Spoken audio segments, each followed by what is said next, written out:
confession comes from Mummykins. Okay. Father Simon, all-knowing Sister Susie, and brother from another gutter. Yep. I heard recently you were asking for confessions relating to Christmas. Well, here we go. Our little faux pas began back in November 1998 when my daughter, Lottie Lulukins, obviously not a real name, was just 3 years old. My husband and I tried to be good parents by answering any questions as best we could, and she, being the innocent little girl that she was, would soak up the information like a sponge and took everything that we said as gospel. Lottie Lulukins and I went, that could be very nice, let's just say Lottie, went everywhere together. She was my shadow.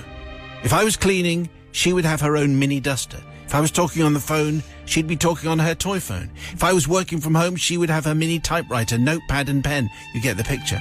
This even extended to taking her own miniature shopping trolley on our weekly trip to the supermarket, where I would keep her entertained by asking her to get different items, add them up and put them in her trolley. Oh, good idea. Reading and maths covered in one easy trip. However, one day my husband, let's call him Daddy Doodoo-kins, Let's not. decided to come shopping with us. Instead of Lottie taking her trolley, he persuaded her that it would be more fun for her to be pushed around in our trolley. This, Father Simon, was a big mistake. Well, 3 aisles in, he began to see the error of his ways. Instead of taking direction, Lottie was giving it, loudly and in abundance. Daddykins, we need soap from over there. Don't forget the crisps from down there. Ooh, could we have curly whirlies from up there? Stress, he didn't know the meaning of stress until now. Pointing inquiringly to a grey-haired gentleman dressed in black, Lottie asked, Daddykins, who's that?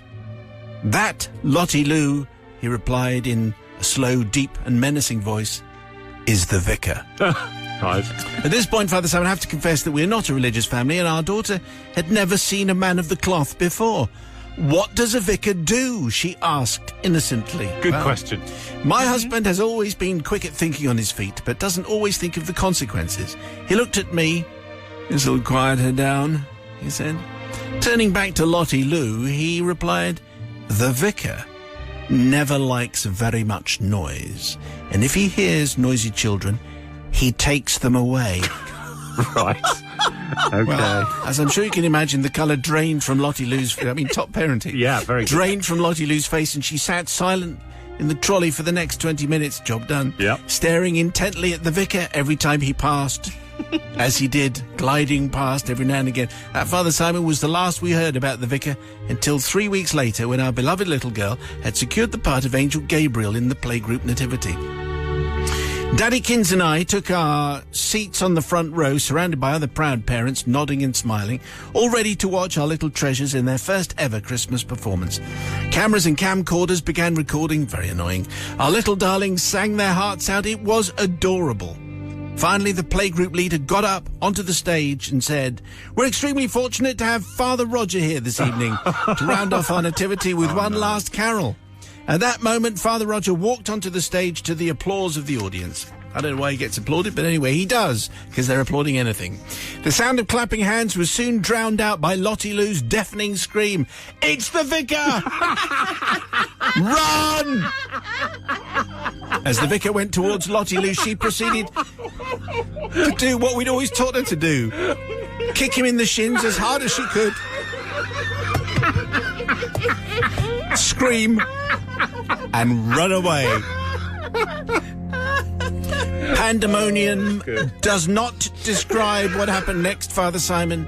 Lottie Lou and the other angels made a break for it stage left, arms and legs flailing. Joseph and Mary darted off and hid behind the manger with baby Jesus.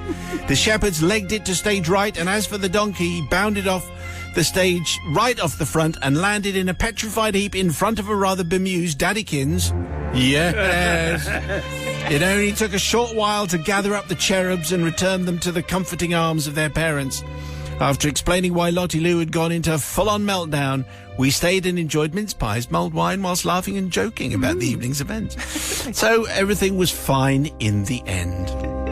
Father Simon, we ask for forgiveness not from the playgroup leader or parents as they saw the funny side of things. Nor do we ask forgiveness from the poor vicar, who had a very nasty bruise on his shin for weeks. Lottie Lou was only doing what she'd been told to do when meeting a stranger. But we do ask forgiveness from the cast of the Nativity of 1998, especially the poor old donkey. Well, you would have thought that actually the vicar probably deserves some kind of an apology, given that he was the entirely innocent figure in this story and ended up with a bruised leg.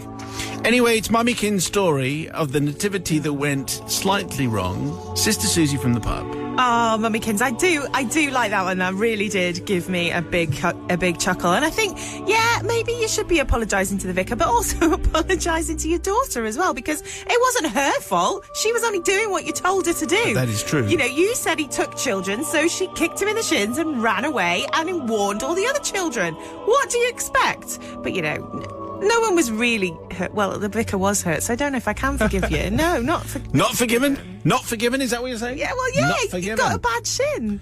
Okay. Yeah. All right, okay, Brother Matthew. I mean, obviously I'm going to forgive. This is probably the best Christmas confession we've done. That is so, well, it's the first so one. good. It is the first one It's the only and one, the though. best one, in my opinion.